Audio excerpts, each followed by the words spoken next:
ओम शांति। ओम शांति।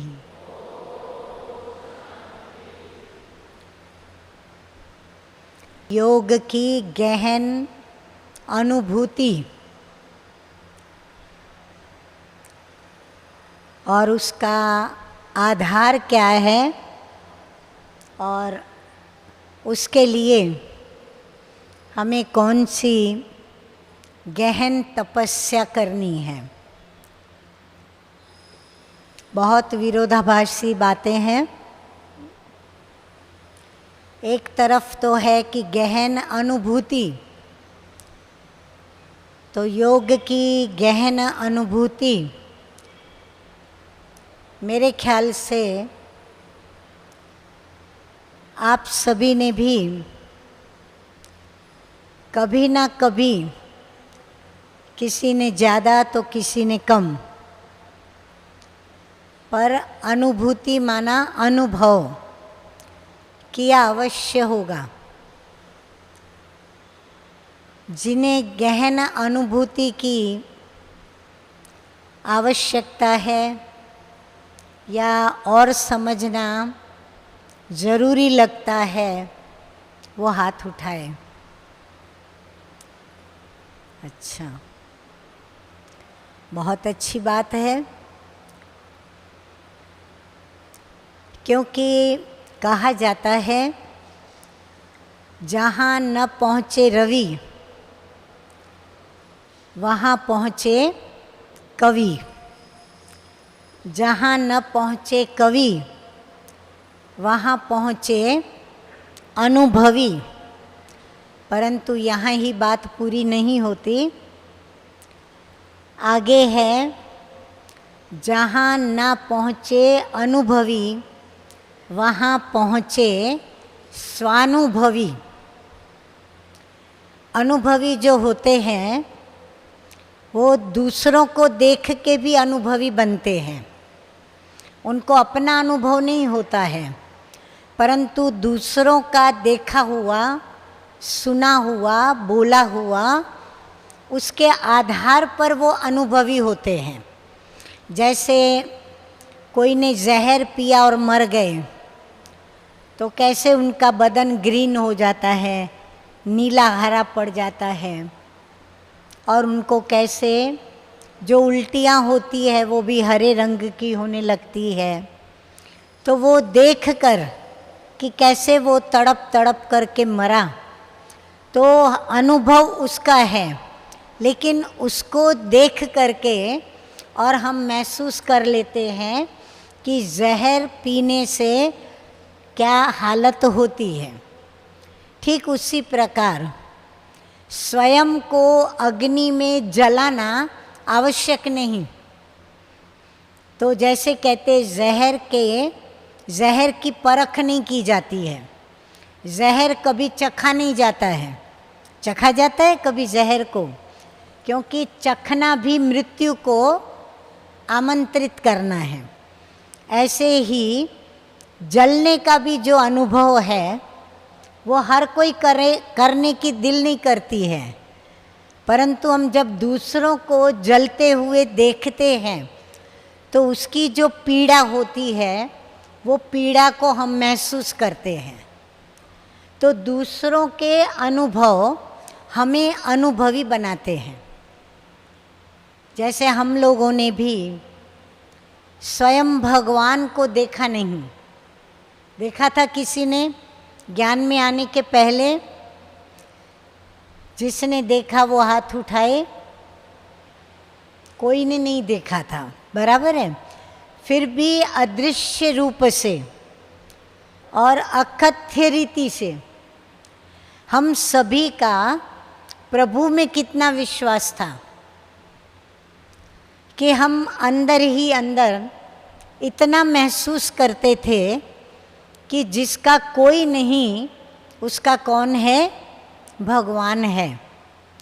जिसका न्याय कोई नहीं करता उसका न्याय प्रभु करता है। हालांकि देखा नहीं उसको, वो हमारी नज़रों से अदृश्य था। परंतु अभी हमें यदि कोई कहे कि आपने प्रभु को देखा है, तो हमारा जवाब क्या होगा? हाँ होगा या ना होगा? हाँ होगा, बराबर है। तो हमने कैसे देखा? जिस रीति से, जिस विधि से उसको देखना चाहिए, हमने उस ही रीति और उस विधि से ही देखा। हर एक चीज़ को देखने का एक अपना तरीका होता है या साधन होता है। जैसे हम बहुत बारीक कीटाणुओं को यदि देखना चाहते हैं तो क्या करना पड़ता है? हमें वो ग्लास लेना पड़ता है, जिस ग्लास से हम उन बारीक कीटाणुओं को बड़ा बड़ा देख सकते हैं, वरना हम नहीं देख सकते। ऐसे ही सूर्य ग्रहण होता है, चंद्र ग्रहण होता है, तो हमें एक कांच तैयार करके दिया जाता था और उस कांच से हम देखते थे, तो हमें वो दिखाई पड़ता था। ऐसे दूर की चीज़ नज़दीक यदि हमें देखनी है तो हम दूरबीन का प्रयोग करते हैं। उसी प्रकार मेरी आवाज़ अगर लास्ट तक पहुंचानी है तो हम माइक और स्पीकर का उपयोग करते हैं, आधार लेते हैं। ऐसे प्रभु को भी हम इन नेत्रों से नहीं देख सकते। जिस भी चीज़ को हम अपनी कर्मेंद्रियों के द्वारा डायरेक्ट अनुभव नहीं कर सकते, उसके लिए हमें किसी न किसी के सहारे की, आधार की या साधन की आवश्यकता पड़ जाती है। तो प्रभु को देखने के लिए हमें प्रभु ने ही बताया कि मैं अव्यक्त मूर्त हूँ, इसीलिए आपके ये व्यक्त नेत्र जो हैं वो मुझे नहीं देख सकेंगे। बराबर है? हम इन आँखों से ज्योति बिंदु आत्मा को देख सकेंगे? माताएं क्या बोलती हैं? तो आप ज्योति बिंदु परमात्मा पिता शिव बाबा को अपनी इन आँखों से देख सकती हो? नहीं देख सकते। बराबर? कैसे देखेंगे? तो बाबा ने हम बच्चों को एक साधन दिया, और वो क्या दिया? दिव्य नेत्र दिए, दिव्य बुद्धि रूपी नेत्र दिया। और बाबा ने कहा कि दिव्य बुद्धि के नेत्र से देखो। ऐसे ही हमने अपनी आत्मा को देखा है? हाँ या ना? ना जी बोलो। नहीं देखा है। हमने किसी की आत्मा को आते और जाते देखा है? नहीं देखा है। परंतु हम महसूस करते हैं कि मेरे में आत्मा है। आप महसूस करते हो कि नलनी बहन में आत्मा है। कब महसूस करना बंद करोगे? अगर मैं अभी बोलते बोलते लुढ़क जाऊं, मेरा मुख बंद हो जाए, भले आंखें खुली हो पर मुख से बोलना बंद हो जाए, मेरा हाथ उठाएंगे तो गिर जाएगा। अगर ऐसी परिस्थिति मेरी निर्माण हो जाए तो आप क्या कहेंगे? कि आत्मा इनकी निकल गई। तो ये तो हम सभी बहुत अच्छी तरह पाठ पक्के किए हुए हैं कि आत्मा की अनुभूति क्या है? चेतनता, जड़ शरीर की चेतनता। इसी आधार पर हम कहते हैं कि परमात्मा सर्वव्यापी नहीं। सुना? अभी भी किसी को ये मान्यता हो कि परमात्मा सब में है, तो ये गलत फहमी मिटाने के लिए 1 सेकंड लगती है। परमात्मा सब में है, ऐसा मानने वाले क्या समझते हैं कि कण कण में प्रभु है।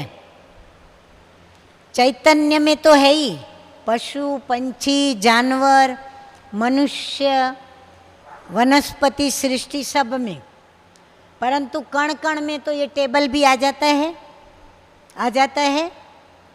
ये टेबल जड़ है या चैतन्य है? जड़ है।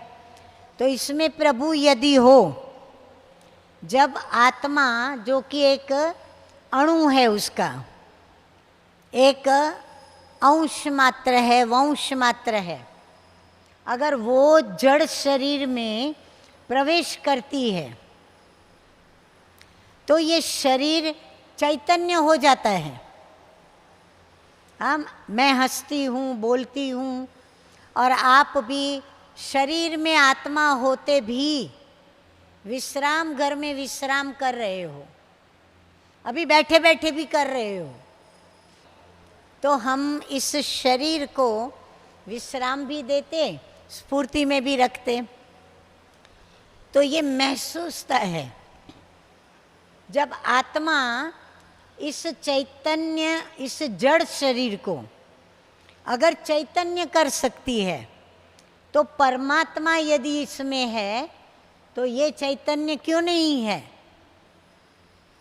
फिर कुत्ता हमारे घर के अंदर आता है तो उसको भगाते क्यों हैं?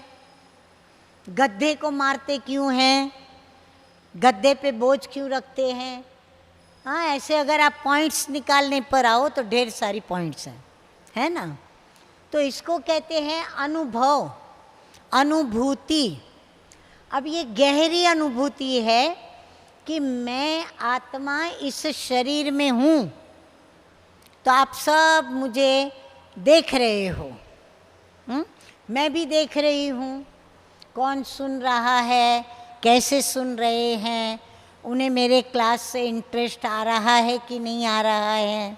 हाँ, मैं भी देख रही हूँ, एक ही आँखों से बहुत सारी बातें देख रही हूँ। आप भी अपनी इन छोटी छोटी आँखों से बहुत सारी बातें देख रहे हो। तो आत्मा के अंदर ये गहरी अनुभूति है, इतनी गहरी अनुभूति है। अगर आप नींद में हैं, आप कभी प्रयोग करना, कोई कितना गहरी नींद में हो ना, उसको पहले आप हिलाना, वो उठेगा नहीं। और अगर उठा तो हूँ करके सोएगा, या तो फिर अपनी करवट बदल लेगा।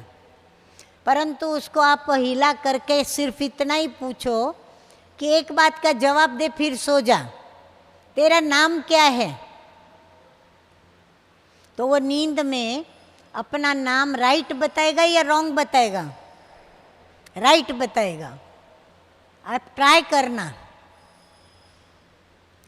तो इतना हमें अपने देह का भान पक्का हो गया है, क्योंकि हमने देह को ही मैं समझ लिया है।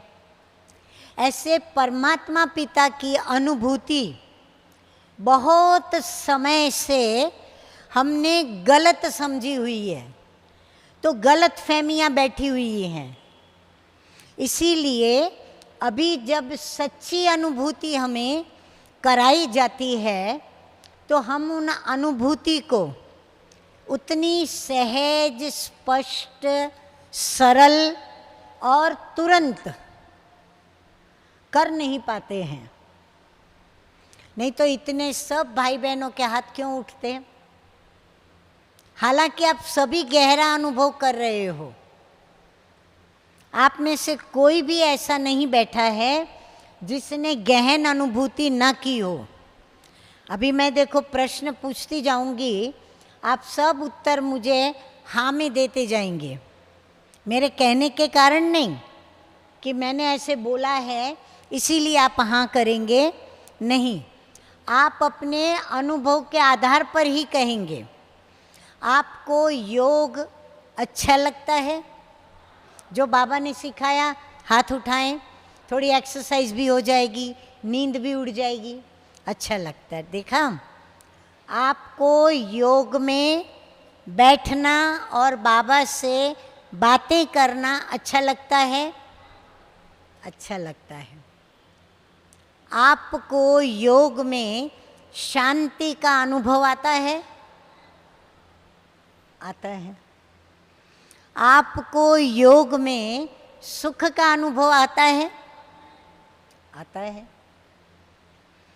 आपको योग में अपने घर की स्मृति आती है? और फिर भी जब मैंने पूछा कि जिसको गहन अनुभूति नहीं या जिनको जानने की जिज्ञासा है वो हाथ उठाए, तो सभी ने हाथ उठाए। क्यों?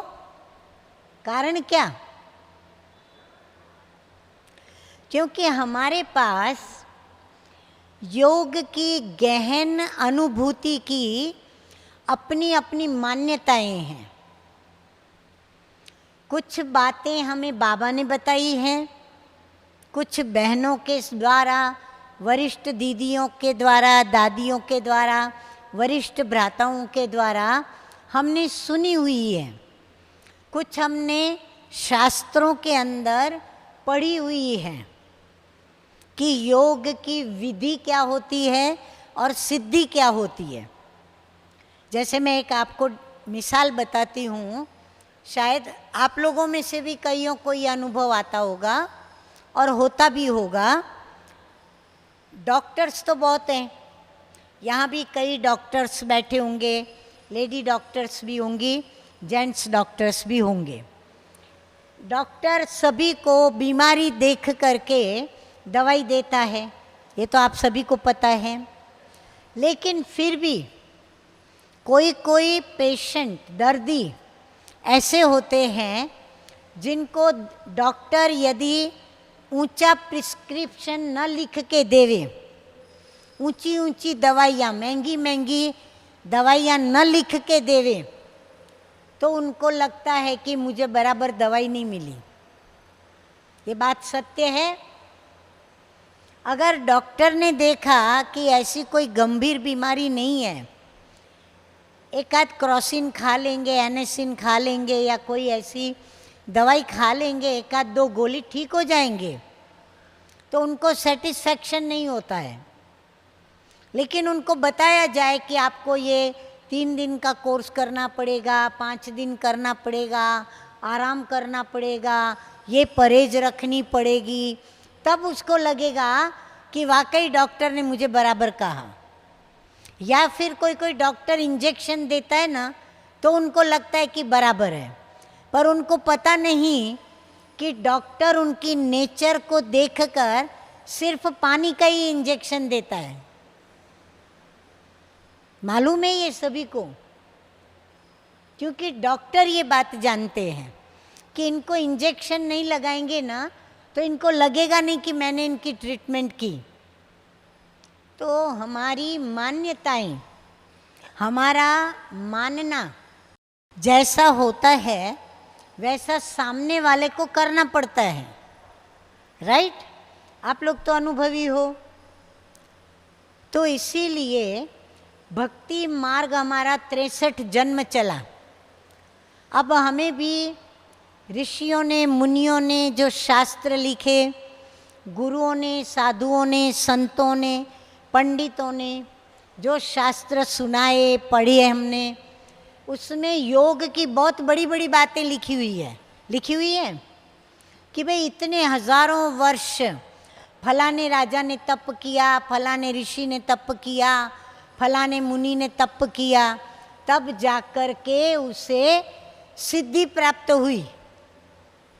और वो भी कितना समय, 1-2 दिन नहीं, 1-2 मास भी नहीं, 1-2 वर्ष भी नहीं, लेकिन कितने वर्ष, हजारों वर्ष, इतने तक कि मौसम पे मौसम आते रहे और उनके शरीरों के ऊपर वो उनके जो पुड़ है ना वो बनते गए। तब जाकर के कहीं प्रभु प्रसन्न हुए और प्रभु ने प्रसन्न होकर उन्हें वरदान मांगने को कहा। और फिर वरदान में कोई भी एक चीज़ मांगी उसने और उसको तथास्तु कहा और प्रभु अंतर्ध्यान हो गए। बस यही बात है सार रूप में। अब हम जो ये सारी बातें भक्ति मार्ग की सुनते आए हैं, तो हमारे ऊपर उसका अनेक जन्मों से जो बातें सुनी हैं उसका प्रभाव तो रहेगा कि नहीं रहेगा, वो भी तो मिटाना पड़ेगा। तो यहाँ पर हम आते हैं तो हमें भी बाबा सत्य बातें बताते हैं। भक्ति की सारी बातें जब हम भूलते हैं और भूल करके जो राजयोग सच्चा बाबा हमें सिखाते हैं, ज्ञान देते हैं और उसकी प्राप्तियां जो बताते हैं, यदि हम उसके ऊपर जैसे विधि बाबा बताते हैं उसी विधि के प्रमाण यदि हम करते हैं तो क्या होता है, हमें भी सिद्धि प्राप्त होती है। हमें भी हजारों वर्ष तप करना पड़ता है। आप कहेंगे हजारों वर्ष या टाइम किसको है, अभी तो सृष्टि का विनाश चल रहा है, समय कहाँ है हमारे पास जो हम हजारों वर्ष तप करें। लेकिन आपको ये पता होना चाहिए कि भक्ति में हमने ही ये पढ़ी हुई है बातें कि हमारा 1 वर्ष और देवताओं का 1 दिन, जैसे बाबा ने कहा ना, आपका 1 सेकंड क्या है, 1 वर्ष के बराबर है। तो आप अपनी बची हुई उम्र को उसका हिसाब कर लो, उतना वर्ष आप योग करेंगे। माना आप ऋषि हो, बाबा ने कहा राज ऋषि हो, ऋषि माना पवित्र रहते हैं, और हम राजों को जानते हैं, बाबा के सारे राजों को बाबा ने सारे राज बता दिए। तो हम राज ऋषि इतना वर्ष योग करेंगे स्वयं को पतित से पावन बनाने के लिए। अब ये है कि बाबा प्रसन्न होते हैं तब वरदान देते हैं, भक्ति मार्ग में ऐसे बताया है। लेकिन ये तो हमारा संबंध जुट गया है ना बाबा से, हम भक्त नहीं हैं, हम तो बाबा के वारिस बच्चे हैं, हक लेने वाले, वर्षा लेने के अधिकारी बच्चे हैं। तो इसीलिए हमने जैसे ही जन्म लिया प्रॉपर्टी पर हमारा नाम छप गया। इसीलिए रोज वरदान हमें बाबा से मिलते ही रहते हैं। बच्चे बने तो माँ बाप की पालना शुरू हो गई,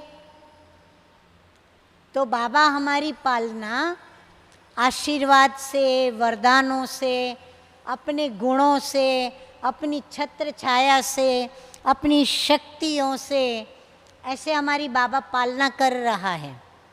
और हमें हंसाते बहलाते बाबा क्या कर रहे हैं, तप करा रहे हैं। हम भी तप कर रहे हैं। ब्रह्मचर्य व्रत पालन करना ये कोई कम तप नहीं है। आप सोचो, बाबा कहते हैं साधु संत कई अपने को पवित्र रखने के लिए, ब्रह्मचर्य पर विजय पाने के लिए कई जड़ी बूटियों का उपयोग करते हैं ताकि उनकी कर्मेंद्रियां वश में रहे। क्या आप लोगों को ऐसा करना पड़ा? आपको एक बाबा से प्रीत जुटी, आपने दिल ही दिल में बाबा को कहा तू सच है, सत्य है, चित्त है, आनंद स्वरूप है, तू सत्यम शिवम सुंदरम है, तू मुझे आत्मा का पिता परमात्मा है, तू मेरा है, मैं तेरा हूँ, तेरी हूँ। अब जो तू श्रीमत देगा, जो तेरी आज्ञा होगी वो मैं पालन करूँगा। और पालन करना शुरू किया, निश्चय कर लिया, निश्चय बुद्धि बने और आपने कर्मेंद्रियों पर विजय पाना शुरू किया। विजय पाते जाते हैं, पाते जाते हैं, पाते जाते हैं। और धीरे धीरे धीरे कर्मेंद्रियां भी परसेंटेज में प्रगति के पथ पर विजयी होते जाते हैं। अब योग की गहन अनुभूति ये क्या चीज़ है? तो विधि पूर्वक योग और उसकी सिद्धि चाहिए। सिद्धि क्या चाहिए? बाबा की मुरलियों से आप बहुत सारी सिद्धियों को पढ़ते हो। बाबा कहते हैं जो योग युक्त बच्चे होते हैं, दिल के साफ सच्चे, श्रीमत पर चलने वाले, आज्ञाकारी, वफादार, ऐसे जो बाबा के बच्चे होते हैं, सेवा करने वाले, सर्विसेबल, उनको क्या सिद्धियां मिलती हैं? वो जो सोचते हैं, वो जो सोचों में प्राप्ति को चाहते हैं, वो प्राप्ति उसे जब चाहिए, जिस समय चाहिए, हर बात को समझने का प्रयत्न करना। वो सिद्धि उसको जब चाहिए, जिस समय चाहिए, जितनी चाहिए, जिसके लिए चाहिए और जितनी मात्रा में चाहिए, बाबा उससे भी बढ़ कर के और हम बच्चों को देते हैं। अपने आप मिलती है, मांगनी नहीं पड़ती है। आपने अपने जीवन के अंदर कई बार अनुभव भी किया होगा कि आपने बाबा से मदद नहीं मांगी। आपको तो ऐसे समय बाबा भूल भी गया, बाबा की मुरली की पॉइंट भी भूल गई। लेकिन जादू क्या होता है कि अचानक कोई व्यक्ति के द्वारा, कोई साधन के द्वारा, कोई आधार के द्वारा, कोई सहारा बन कर के हमारे साथ, हमारे सहयोग के लिए आ पहुंचता है। और हम अंदर ही अंदर स्वयं से भी हैरान होते हैं कि मैंने तो कभी ये सोचा ही नहीं था, मेरे में तो इतनी शक्ति भी नहीं थी, सामर्थ्य भी नहीं था कि ये घड़ी, ये तूफान, ये विघ्न, इससे मैं पार हो जाऊंगी या पार हो जाऊंगा, या मैं आत्मा पास हो जाऊंगी, या मेरा ये विघ्न टल जाएगा। पर पता ही नहीं चला, मक्खन से बाल की तरह वो निकल गया, या सूली से वो कांटा बन गया, या राई से वो रुई बन गया। आते हैं ऐसे अनुभव? कभी ना कभी तो जीवन में अनुभव आया होगा। जिनको ऐसे अनुभव आए वो हाथ उठाओ। देखो कितने सारे बाबा के आप बच्चे हो। तो ये क्या है? आपको भी पता नहीं चला कि आप जो विधि पूर्वक बाबा की श्रीमत योग की जो पालन करते हो, उसका ये नतीजा है, उसकी ये रिजल्ट है। देखो जो रिसर्च करते हैं ना, खोज करते हैं नई नई, जिनको सिद्धि प्राप्त होती है, जिस सिद्धि से उनका नामाचार होता है, जिस सिद्धि से बहुतों का कल्याण होता है, सारे जगत को वो उनकी सिद्धि काम में आती है। जैसे विज्ञान, टेक्नोलॉजी नई नई निकलती रहती है और वो विज्ञान सभी को मदद कर रहा है। भले वो दुख मिश्रित सुख देता है, सुख मिलता है, लेकिन कहीं ना कहीं उसमें दुख समाया हुआ रहता है। अगर सावधानी से विधि पूर्वक उसको यूज़ नहीं किया तो हमें दुख की प्राप्ति भी होती है। तो रिसर्च करने वाले जब उसको नया कोई विचार आता है, क्रिएटिविटी उसके मन के अंदर आती है, तो वो क्या करते हैं? पहले तो एकांत में चले जाते हैं। अब मैं विधि बता रही हूँ। गहन योग की विधि जिससे सिद्धि प्राप्त हो और अनुभूति हो।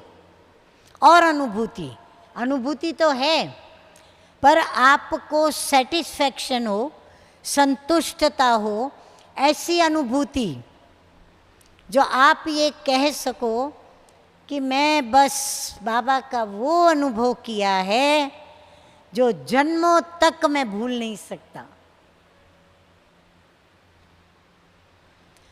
तो रिसर्च करने वाले एक तो अकेले अकेले चले जाते हैं और ऐसे एकांत स्थान पर जाते हैं, अकेलापन, दूसरा एकांत, फिर तीसरा एकांत के साथ उसकी बुद्धि क्रिएटिव रिसर्च।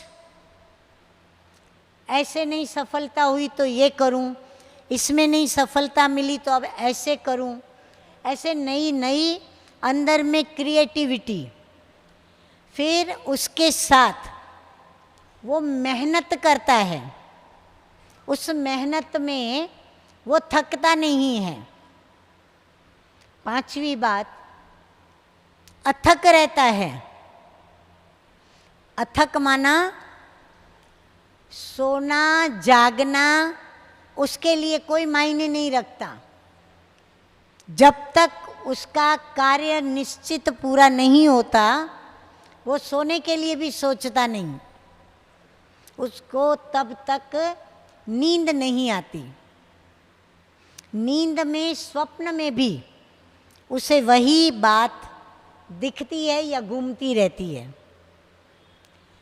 फिर उसने जो लक्ष्य रखा है कि मुझे इस चीज को यहाँ तक लाना है, इस सिद्धि तक पहुँचाना है, तो उसके लिए जो जो भी साधन, सहारा या लक्षण चाहिए, उन लक्षणों को, साधनों को वो कहीं से भी जुटा के रहता है। और यदि वो साधन उसको नहीं प्राप्त है तो वो अपनी बुद्धि से उन साधनों के बदली में क्या कर सकता है वो अपनी बुद्धि से निकालता है। वो उसके साथ साथ उसके खाने पीने का भी ध्यान नहीं रखता। उसकी बुद्धि किसी भी उसके भाने वाले पदार्थों में, चाहे वो पेय पदार्थ हो चाहे खाद्य पदार्थ हो, उसकी बुद्धि उसमें नहीं जाती, उसकी वृत्ति भी नहीं जाती, उसकी दृष्टि भी नहीं जाती, उसके कान भी कोई बात सुन नहीं पाते। आपने कई बड़े बड़े महान आत्माओं के ये सुने होंगे, पढ़े होंगे। पत्नी, एक लेखक था, उसकी पत्नी रोज आकर के उसको उसके टाइम पर चाय, नाश्ता, भोजन सब रख करके जाती थी।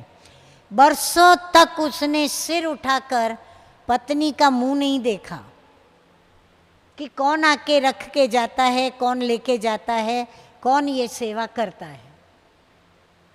जब उसका रिसर्च पूरा हुआ तभी उसने सिर उठा करके देखा और उसको पूछा कि तुम कौन हो? तो उसने कहा कि मैं आपकी पत्नी हूँ। बोला कब से लेकर मेरी सेवा कर रही हो? बोला जब से लेके शादी की, आज 22-25 वर्ष हो गए। तो पत्नी की भी कितनी धीरज, पति को साथ सहयोग देने का उसका असीम स्नेह। तो उसने सहयोग दिया और उसने सिद्धि को जब प्राप्त किया तो उसने लिखा कि मेरी सिद्धि के पीछे मेरी पत्नी का सबसे बड़ा हाथ है। क्योंकि यदि वो टाइम टू टाइम उसके पास वो चीज़ें रखती नहीं, वो खाता नहीं पीता नहीं, तो अपने रिसर्च को कैसे आगे बढ़ाता। तो क्या चाहिए? मग्न होना, जिसको बाबा कहते हैं सिर्फ बाबा से लव नहीं करो,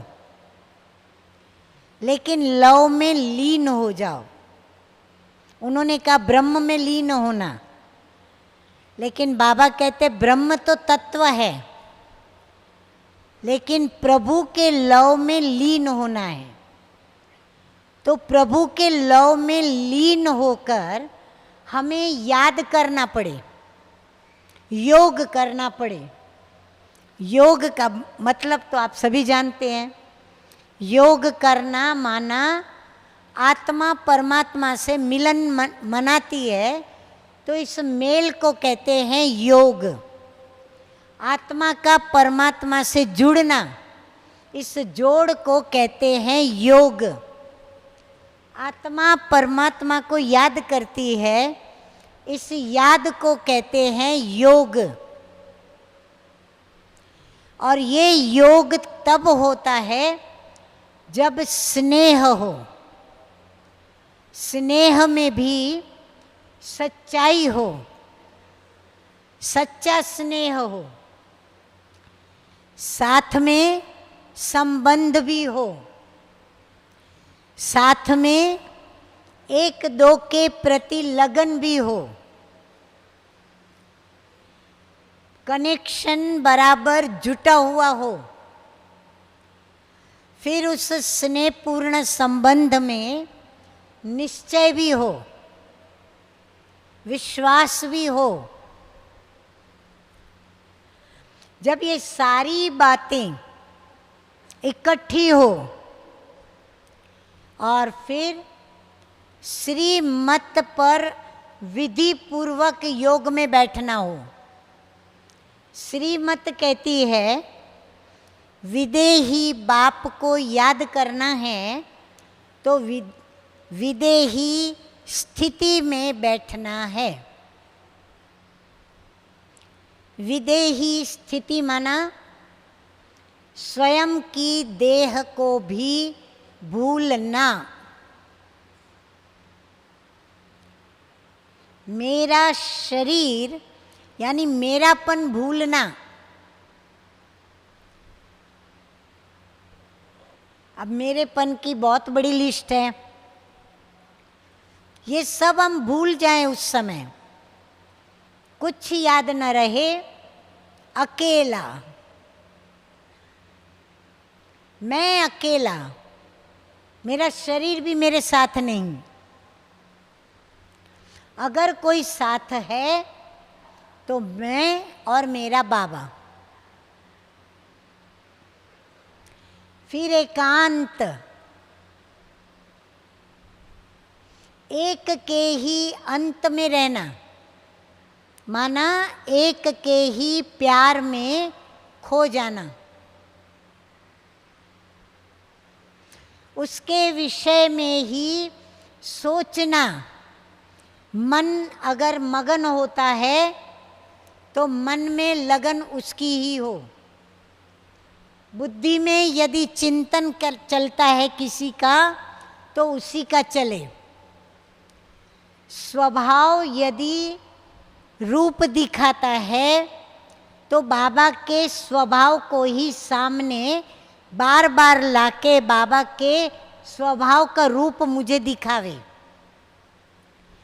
संस्कार अपने चरित्र दिखाने चाहते हैं तो बाबा के संस्कार जो हैं वही संस्कारों का प्रवाह मेरी तरफ बहने लगे। और आत्मा विधि पूर्वक अपनी विदेही स्थिति में अचल और अडोल होकर के बैठे। कोई व्यर्थ संकल्प नहीं, कोई विषयी विकारी विकल्प नहीं, कोई कर्मेंद्रियों के वशीभूत संकल्प नहीं, किसी भी देहधारी के मोह का, ममता का कोई संकल्प नहीं, अर्थात किसी भी देहधारी की उस समय याद नहीं। बस बाबा ज्योति बिंदु वो और ज्योति बिंदु मैं। और यदि मुझे कुछ दिखता है तो जैसे अर्जुन को क्या दिखा? सिर्फ पक्षी की आंख दिखी, जिस आंख का उसे छेदन करना था। मुझे भी बाबा की ज्योति बिंदु के सिवाय कुछ भी दिखाई न पड़े। मेरी वृत्ति के जो वृत्त है ना, वृत्त समझते हो ना, गोलाकार।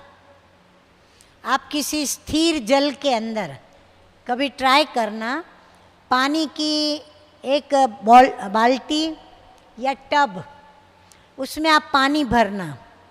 जब वो एकदम स्थिर हो जाए तो आप एक पत्थर लेकर के उसमें ऊंचाई से डालना। क्या होगा?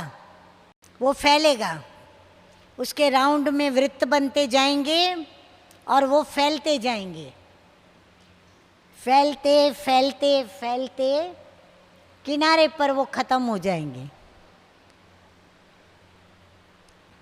तो हम भी बाबा के विषय में, फिर उसमें कोई भी बातें हो, चाहे बाबा ने जो ज्ञान दिया, बाबा ने योग के विषय में बताया, धारणाओं के विषय में बताया, बाबा ने हमारे से जो बातचीत की, बाबा के जो हमें अनुभव आए, कुछ भी हो।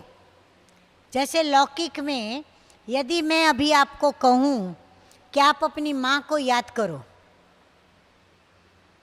तो आप सभी के मन प्रदेश के आगे एक तो माँ की मूरत आएगी, राइट? या मूरत के साथ साथ क्या आपको विचार आएगा? अगर मूरत नहीं भी दिखी तो माँ कैसे आपको प्यार करती है, कैसे जगाती थी, कैसे सुलाती थी, या माँ ने क्या मीठे बोल बोले, या माँ ने आपको क्या सावधानी दी थी, क्या शिक्षा दी, कैसे माँ ने आपके लिए सहन किया। कोई ना कोई बात हर एक को अपनी अपनी रीति से माँ की याद आई होगी। ज़रूरी नहीं कि हर एक के आगे माँ की मूरत आई,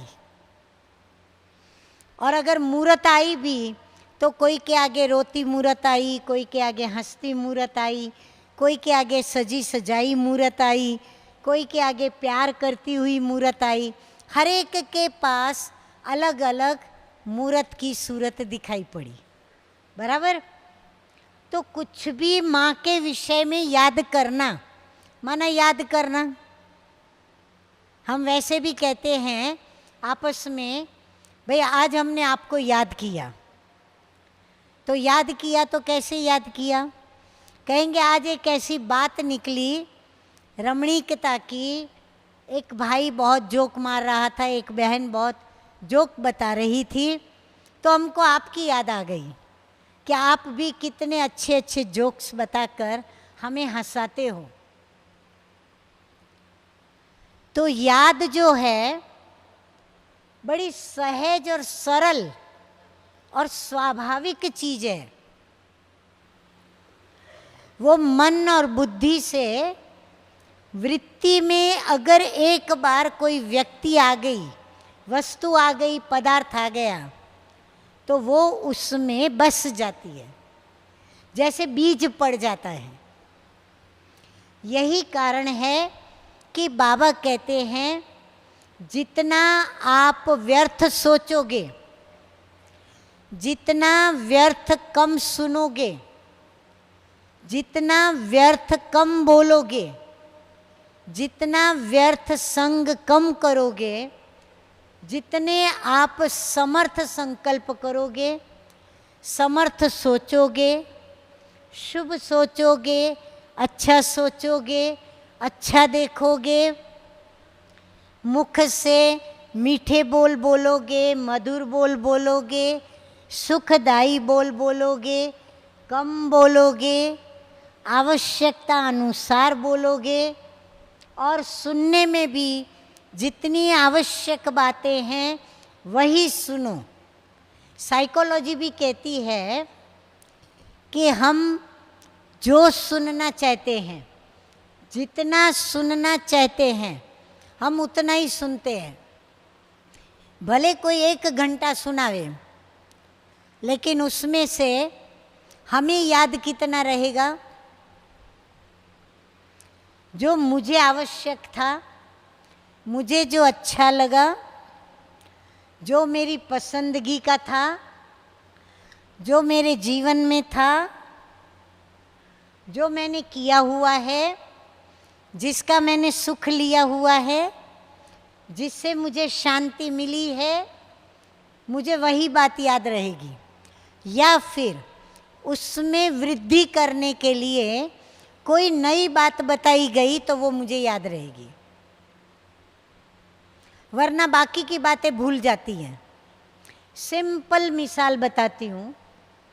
आप अपने घर से सेवा केंद्र जाते हो, समझो 10-15 मिनट का पैदल का रास्ता है। बीच में आपके 50-60 दुकानें आती हैं, 80-100 घर आते हैं, छोटे छोटे मकान बंगलो आते हैं। हर एक के ऊपर नाम होता है, दुकान का भी नाम होता है, बंगलों का भी नाम होता है। आप रोज़ वहाँ से गुज़रते हो, रोज़ आपकी नज़र उन बंगलों के नाम पर, उन दुकानों के नाम पर पड़ती है। आप वो पढ़ते भी हो मन से। लेकिन यदि आपको कोई कहे कि आपके घर से लेकर सेंटर तक नंबरवार जो दुकानें आती हैं, बंगलो आते हैं, उनके नाम आप बताइए, आप बता सकेंगे? आप कहेंगे नहीं।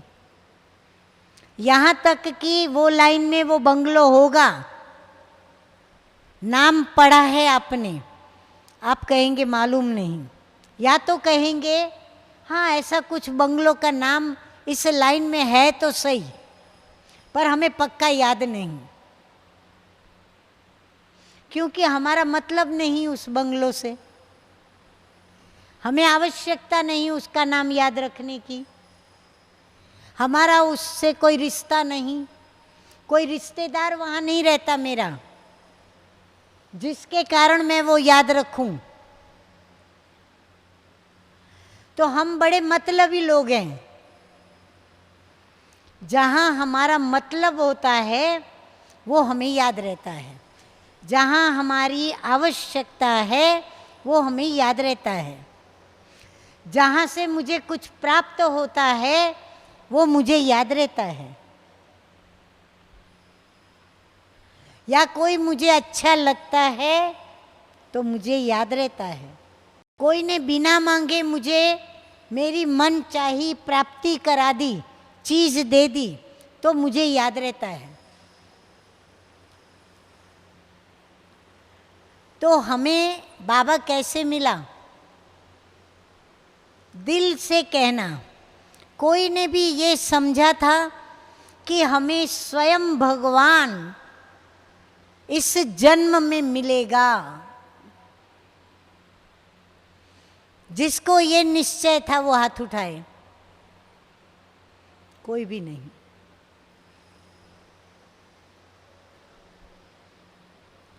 लेकिन हमें कौन मिला? भगवान मिला। और कैसे मिला? कहता है आप लोगों ने तो मुझे गलत जगह पे ढूंढा, लेकिन आप मुझे ढूंढ नहीं पाए। ढूंढ पाए हम? हाँ, ढूंढ पाते तो हम दौड़ के ब्रह्मा कुमारी आश्रम में आ जाते, लेकिन नहीं, भगवान को आना पड़ा हमारे पास। उसको अपना दूत भेजना पड़ा, उसको अपने पत्र भेजने पड़े, पैम्पलेट के रूप में, पोस्टर के रूप में, बैनर के रूप में। अरे कोई कोई विद्यार्थी भाई हमारे कितने महंगे पैदा हुए, कैसे बताओ। हमको कई सुनाते हैं कि हमने मेला किया, हमने 12-15 लाख का खर्चा किया, उसमें से हमारा ये रत्न निकला। तो वो कितना महंगा हो गया। और कोई बड़ा सहज पैदा हो गया। हमारी माँ हमें कई बार अनुभव सुनाती है, बोला बच्ची तू जब पैदा हुई ना तो मुझे कुछ पता ही नहीं चला, ऐसा सहज तू पैदा हो गई। और मेरा एक छोटा भाई है, वो थोड़ा शैतान था। बोला वो तो जब मेरे कोख में था ना तब भी बहुत लाते मारता था, और पैदा होने के समय बहुत तकलीफ से पैदा किया उसको। तो यहाँ पर भी हम सभी बाबा के वैरायटी बच्चे, बाबा ने हम बच्चों की बड़ी सुंदर वैजयंती माला बनाई है। हम सब उस वैजयंती माला के मणके हैं। शिव की रुद्राक्ष माला प्रसिद्ध है ना, तो वो रुद्राक्ष माला कौन है? हम बच्चे हैं।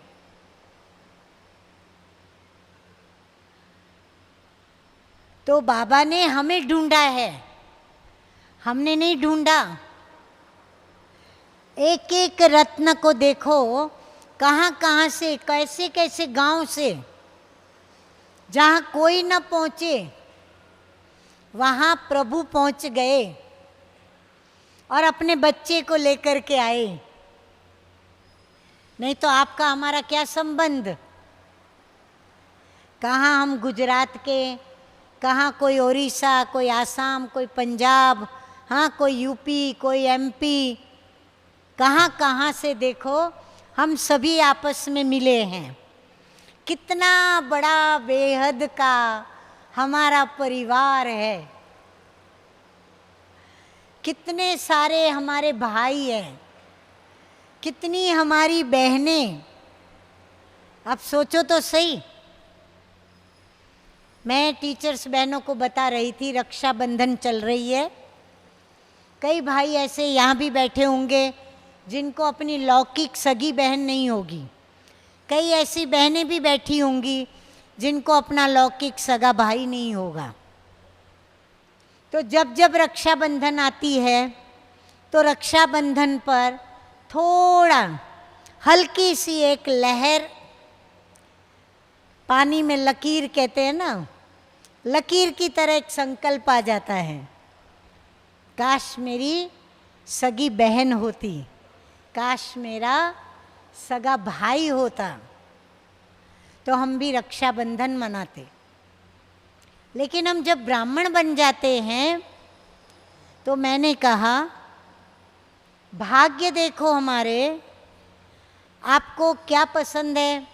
अगर आपको एक बहन मिल जाए वो पसंद है, एक भाई मिले वो पसंद है, या प्रभु छप्पर फाड़ के आपको दे वो पसंद है। क्या पसंद है बोलो। जिसको सिर्फ एक बहन एक भाई चाहिए वो हाथ उठावे।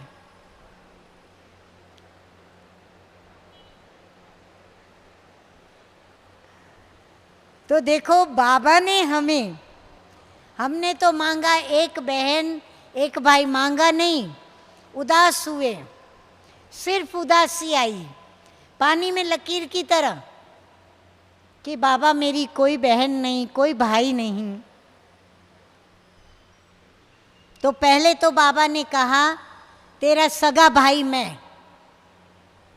सुना बहने, जिसको एक चाहिए ना, हाँ कईयों की आत्मा इतनी असंतुष्ट होती है ना, बहुत कुछ मिलने के बाद भी वो एक संकल्प को मार नहीं सकती है। अब इतना ऊंचे ते ऊंचा भाई मिल गया।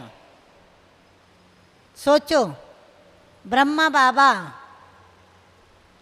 और शिव बाबा को भी राखी बांधो, वो भी हमारा भाई, बड़ा भाई छोटा भाई जो भी समझना है समझो, वो भाई तो मिल गया। लेकिन बाबा कहते हैं बच्चियां उदास मत हो जाओ, तुमने तो एक मांगा, चल झोली फैला, ढेर सारी राखियां ला, मैं तुझे छप्पर फाड़ के देता हूं। छप्पर फाड़ के देखो कितने सारे भाई दे दिए। और यही बात हमारे मीठे मीठे प्यारे प्यारे भैयाओं को भी बाबा कहता है कि मेरे भैया, मेरे बेटा, तू उदास मत हो, निराश मत हो।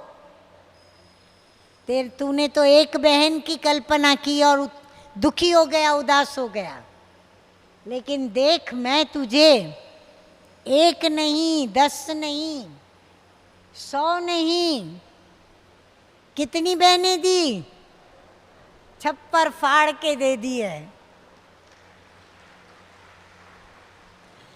और साथ में निश्चिंतता भी दी है दोनों को। न बहन तेरे से गिफ्ट मांगेगी, हाँ, ये बहन आपको नहीं कहेगी भैया मुझे सोना दे, मुझे चांदी दे, मुझे रुपया दे, मेरे लिए तू क्या लेके आया। हाँ, मांगोगी क्या बहनें? सच सच बताओ। लौकिक भाइयों से तो मांगती हो ना, लौकिक भाइयों से नहीं मांगती हो? चाहना नहीं रहती है अंदर में कि मेरे लिए भाई क्या लेके आया? छोटे होते तब ये चाहना रहती है।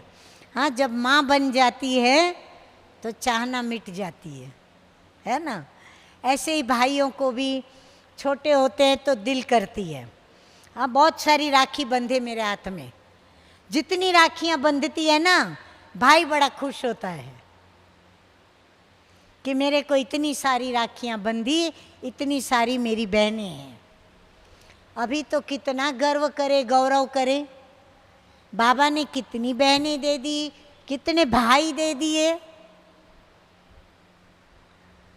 तो इसीलिए ये है गहन तपस्या का फल। ये जो अमृत वेले उठते हैं ना, अभी भी अगर रेगुलर नहीं हो तो रेगुलर हो जाओ। इतनी अचानक आपका वो पुण्य जमा होगा, इतनी योग की कमाई सिद्धि के रूप में जमा होगी आपकी, आपको एन वक्त पर वो मदद करेगी।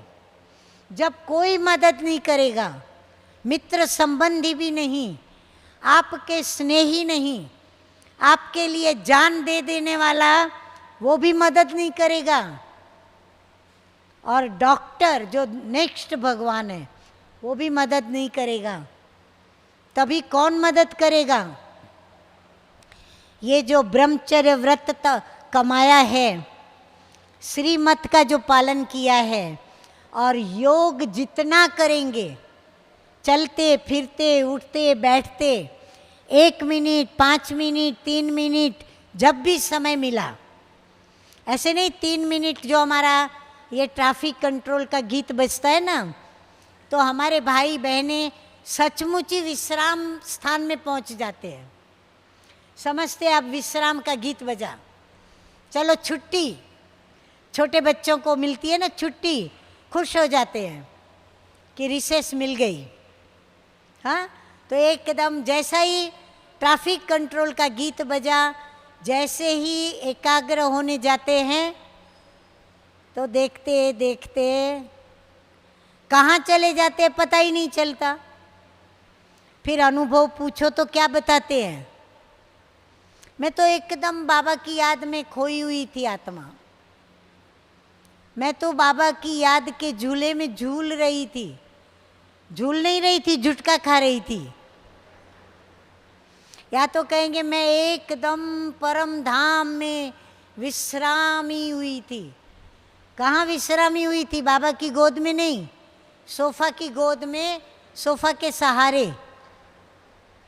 सुना? इसीलिए वो 3 मिनट भी गंवानी नहीं है। अलर्ट अलर्ट होने के लिए रखा है।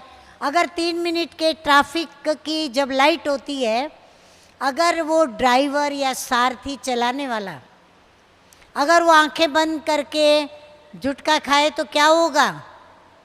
चारों तरफ से पी पो बजने लगेगा, है ना? सभी या तो मोटर को कोई धक्का भी दे देगा। तो हमें अलर्ट रहने के लिए ये ट्रैफिक कंट्रोल रखा गया। तो योग की सिद्धि, गहन तपस्या क्या हुई? जितना हो अकेले रहो बाबा के साथ। ये मित्र हो तो चले, मित्र नहीं तो मज़ा नहीं, साथी हो तो चले मज़ा नहीं। अरे सब कुछ हमारा बाबा है।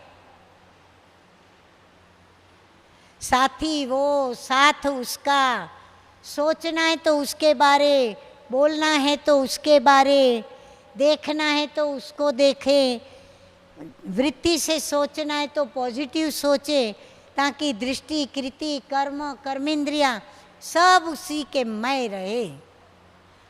इसको कहते हैं गहन तपस्या। बाकी तपस्या माना ऐसा नहीं बस ऐसे बैठ जाएं, बैठे बैठे फिर कंटाला आवे। अरे बाबा से बातें कर कर के कितनी करोगे, क्या करोगे?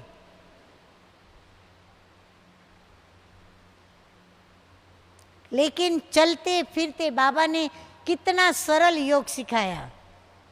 चलते फिरते उठते बैठते बाबा की बातें याद करो, बाबा के अनुभव सुनो, बाबा के अनुभव सुनाओ, रमणीक बातें बाबा की बताओ, पॉजिटिव बातें बताओ, गुणों की बातें बताओ, ये सब याद में जाएगा। बाकी यहाँ बहुत कड़ा विकर्म किया होगा तो फिर आपको एकांत में, अकेले में एकदम ज्योति बिंदु को याद करके विदेही स्थिति बना के बैठना होगा। ज्वालामुखी योग, कुछ भी याद ना आए तभी आप सिद्धि स्वरूप, जैसे ये आपकी सिद्धि है। आज आप मधुबन में निमंत्रण पर पहुंचे हो। ये सिद्धि किसको मिली है?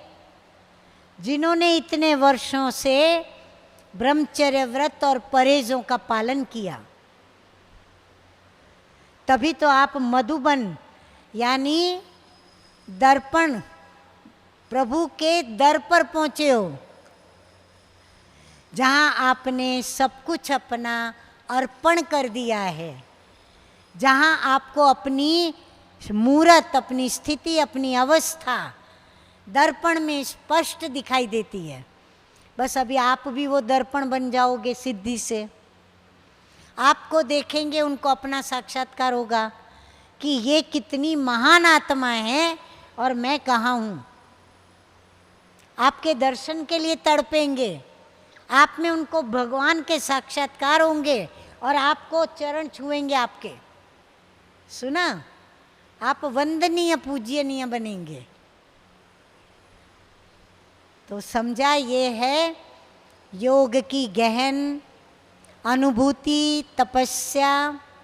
जो चाहो मनोवांछित फल, ये है गहन तपस्या का फल।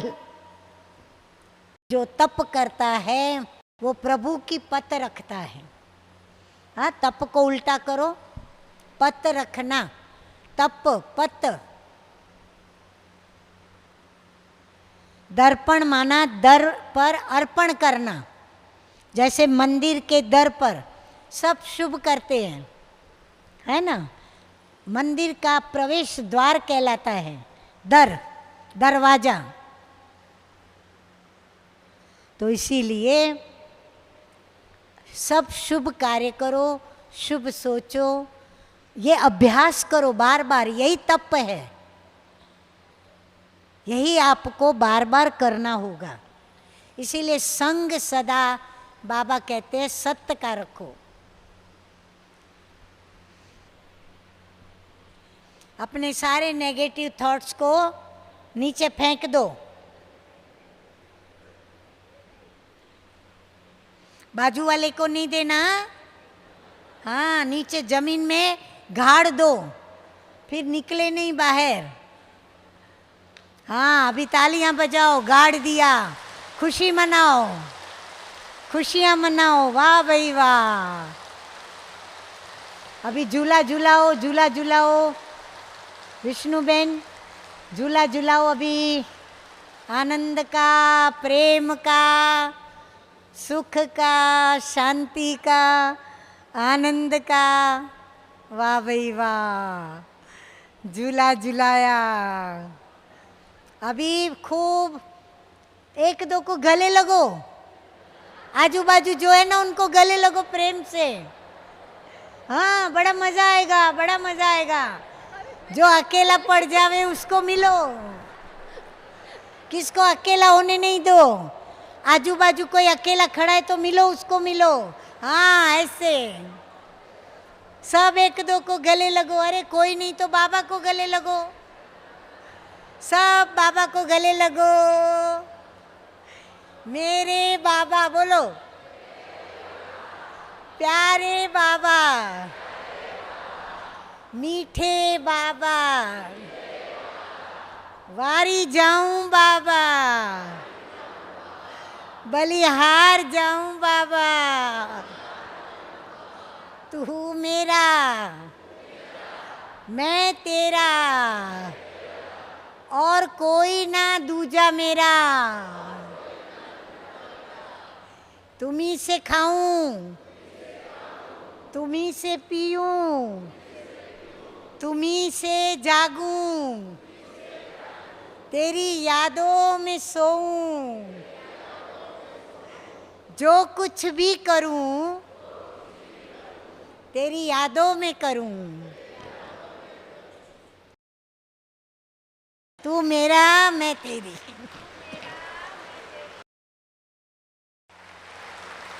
भाई मजा आ गया ना, फ्रेश हो गए।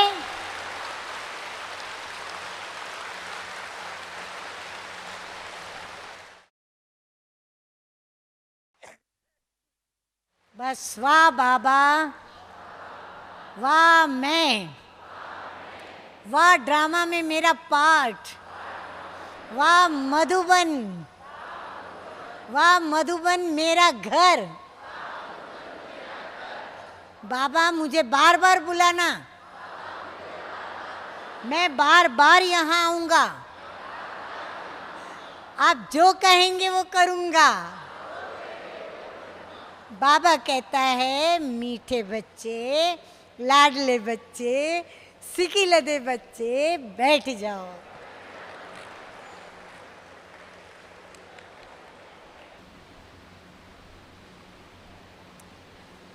एक बार ऐसा हुआ था कि किसी कारण से बाबा ने अपना आने का प्रोग्राम था परंतु नहीं आए। तो दादी को, प्रकाशमणि दादी जो है हमारी प्यारी माँ, उनको बहुत था अंदर में कि नहीं, ऐसा तो हो ही नहीं सकता, बाबा को आना ही होगा। तो सभी ने, एक्चुअली तो सभी के योग के प्रभाव से ही बाबा आए, लेकिन फिर भी निमित्त तो किसको बनना ही पड़ता है। तो दादी ने मेरे को क्लास सुनाते सुनाते कहा कि नलनी गीत रेडी करो, क्लास के बाद गीत गाएंगे और बाबा को बुलाएंगे। अब मेरे लिए भी ये पहला प्रसंग था कि गीत गाना और बाबा को ज़रूर आना ही चाहिए। मुझे ऐसे लगता था कि मेरे प्रेम की कसौटी है, प्रेम की परीक्षा है, और बड़ी दादी जी ने मेरे में ये उम्मीद रखी और मुझे आज गीत गाने के लिए कहा है, और वो भी प्रभु को रिझाने के लिए। तो माना कितनी बड़ी बात है ये। तो मैंने उसी समय जो गीत बनाया था, तो फिल्मी गीत, लेकिन थोड़े शब्द इधर उधर कर दिए मैंने। मैं कोशिश करती हूँ क्योंकि उसमें ज़रा खींचने का है, अगर मैं खींच सकी तो ठीक है, नहीं तो फिर कोई और गीत दूसरा 2 लाइन सुना दूंगी। आप सभी 1 सेकंड में बाबा की याद में, जैसे बाबा ड्रिल कराते हैं ना, विदेही स्थिति में आ जाएं।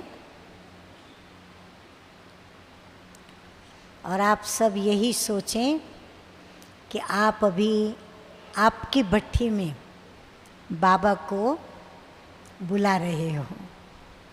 आवाज़ मेरी होगी लेकिन दिल की पुकार आप सभी की मेरे सहत होगी। ठीक है?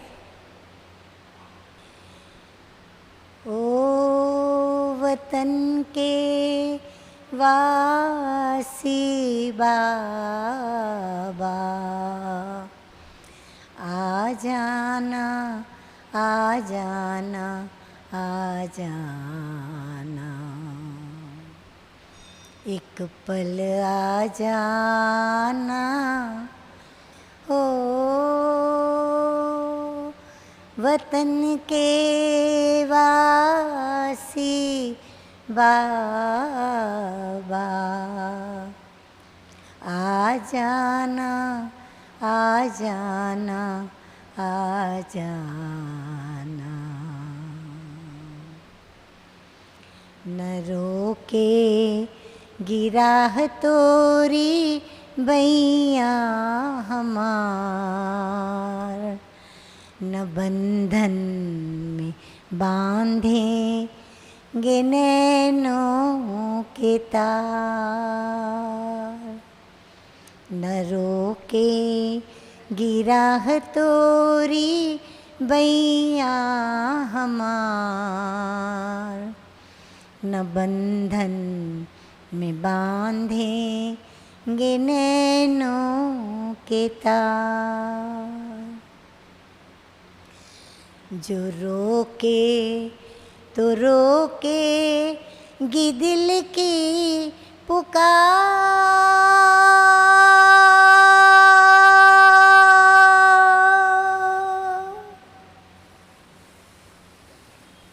जो रोके तो रोकेगी दिल की पुकार, एक पल आ जा रे आ जा रे आ जा रे, एक पल आ जा रे ओ वतन के वासी बाबा, आ जा रे आ जा रे आ जा रे।